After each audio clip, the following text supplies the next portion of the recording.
Kali ini saya akan memberikan Anda rekomendasi buku, tentunya rekomendasi buku paling recommended buat Anda yang akhir-akhir ini tertarik dengan persoalan makar, people power, dan sebagainya. Adalah buku yang paling bisa membawa Anda untuk mengetahui sebenarnya bagaimana cara meraih kekuasaan dengan tepat. Buku ini adalah buku yang ditulis oleh Edward Luttwak, salah seorang mahasiswa di Economic of London School. Edward Luttwak ini sudah tua. Jadi buku ini ditulis ketika dia masih muda. Dan judulnya Kudeta, Teori dan Praktik Penggulingan Kekuasaan.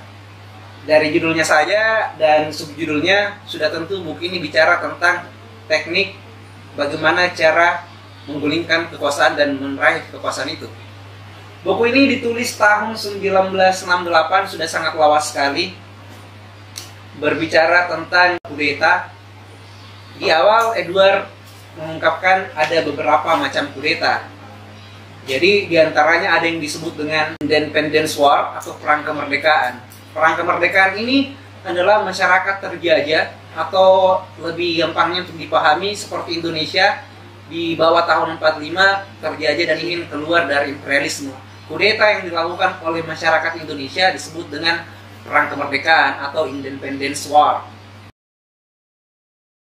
Kemudian yang kedua ada yang disebut dengan Classic Revolution atau revolusi klasik.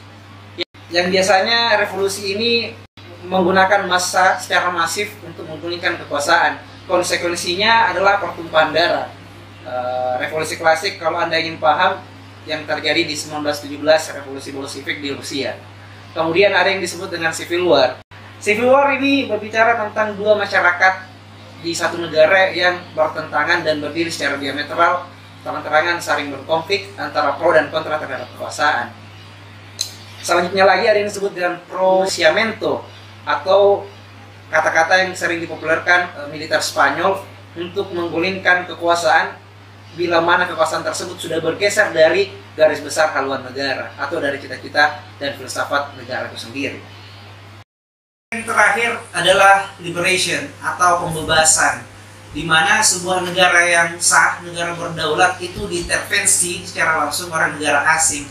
Seperti misalnya yang terjadi di Rumania, berkuasanya rezim Uni Soviet. Suatu ketika Raja Rumania itu dipaksa untuk melengsarkan kekuasaannya oleh intervensi Uni Soviet. Ketika Raja Rumania tidak memberikan kekuasaannya, maka tentara merah dari Uni Soviet akan melengsarkan kekuasaan raja tersebut. Itu yang disebut dengan liberation atau kudeta pembebasan. Tentunya di dalam buku ini banyak bicara tentang apa hal yang melandasi kudeta bisa terjadi, atau kenapa orang sih mau people power, kenapa orang mau berkudeta.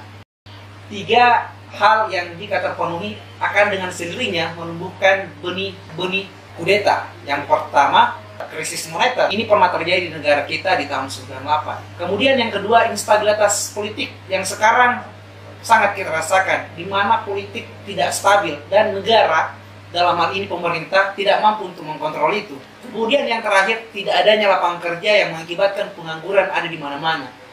Apabila ketiga hal ini terpenuhi, maka dengan sendirinya kudeta bisa terjadi. Tinggal menunggu siapa saja aktor di baliknya atau tokoh-tokoh yang menginginkan kudeta itu untuk merencanakan kudeta. Ada strategi dasar yang penting untuk dipahami bagi orang yang ingin melaksanakan kudeta. Yang pertama adalah observasi, tentu saja. Bagaimana kita melihat situasi dan keadaan, karena model kudeta yang kita gunakan tidak akan sama dengan kudeta yang terjadi di negara lain, karena setiap negara memiliki latar geografis dan historis tersendiri, yang dimana dua hal tersebut sangat mempengaruhi terjadinya kudeta. Setelah observasi, tentu kita harus mencari sekutu atau allies. Ternyata kudeta juga penting untuk mencari sekutu. Ketika kita sudah observasi, kita harus mencari sekutu. Sekutu ini adalah orang-orang yang memiliki keinginan bersama untuk mengambil alih kekuasaan. Bagaimana caranya untuk mendapatkan banyak sekutu adalah step selanjutnya, yaitu propaganda. Kita harus mempropagandakan bahwa satu-satunya solusi untuk keluar dari persoalan ekonomi dan politik adalah kudeta. Propaganda itu yang harus kita masifkan dan kita mendapatkan dukungan secara penuh dari masyarakat. Terakhir adalah universalitas, bahwa kudeta yang diusung harus berciri universal, atau paling tidak dia harus mengcover seluruh masyarakat. Apabila dia hadir dari kelompok-kelompok tertentu, maka dengan sendirinya akan melahirkan oposisi. Saya berikan Anda contoh, misalnya PKI yang ingin mengkudeta pemerintahan yang sah, itu dengan sendirinya akan menimbulkan kelompok yang kontra terhadap PKI atau orang-orang non-PKI. Jadi tanpa harus pemerintah turun langsung untuk membasmi PKI, orang-orang yang non-PKI dengan akan sendiri melawan kudeta tersebut. Makanya penting kudeta itu berciri universalitas atau merangkul semua masyarakat. Dan selanjutnya, strategi-strategi apa yang perlu dilakukan?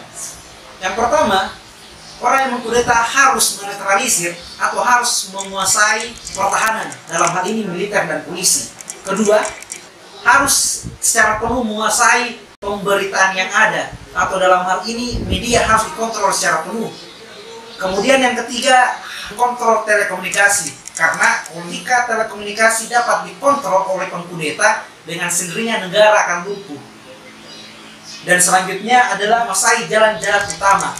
Dalam sebuah negara besar, jalan utama adalah hal yang paling fundamental. Ketika kita menaruh tank-tank di jalan utama, secara fisikis orang akan mengatakan kita telah menang, tank-tank telah berjalan di jalan-jalan utama, atau di jalan-jalan utama tersebut kita harus menaruh sebuah ketegasan bahwa jalan utama dikuasai oleh para pengkudeta. Selanjutnya adalah menguasai gedung-gedung pemerintah. Menguasai gedung-gedung pemerintah adalah sebuah simbol di mana kekuasaan telah dikuasai. Misalnya kita harus menduduki MPR, Mahkamah Agung, dan Istana Presiden misalnya. Ketiga hal itu ketika dikuasai, dengan sendirinya kekuasaan telah lengser.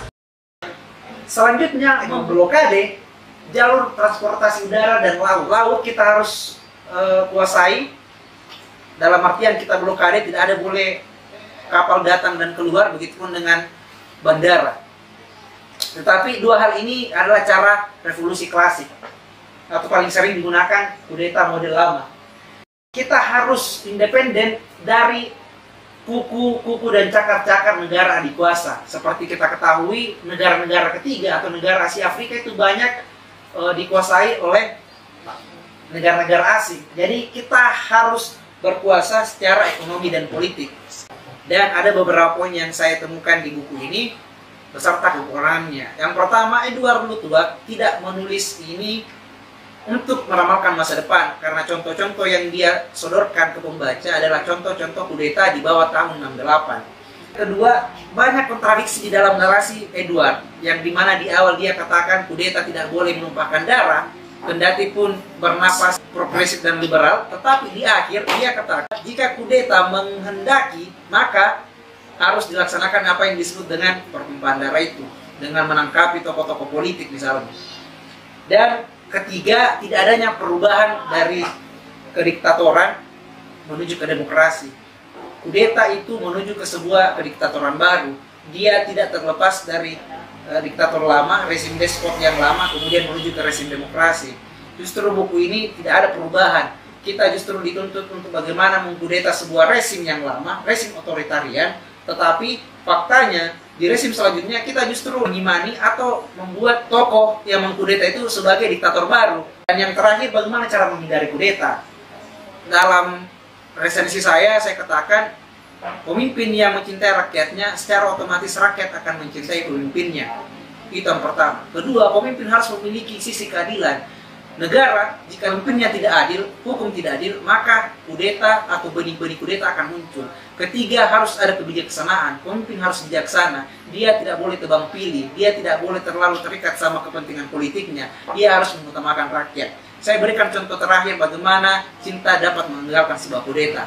Di Turki, kudeta militer Fethullah Gulen berhasil digagalkan oleh rakyat Turki karena rakyat Turki mencintai presidennya, yaitu Recep Tayyip Erdogan.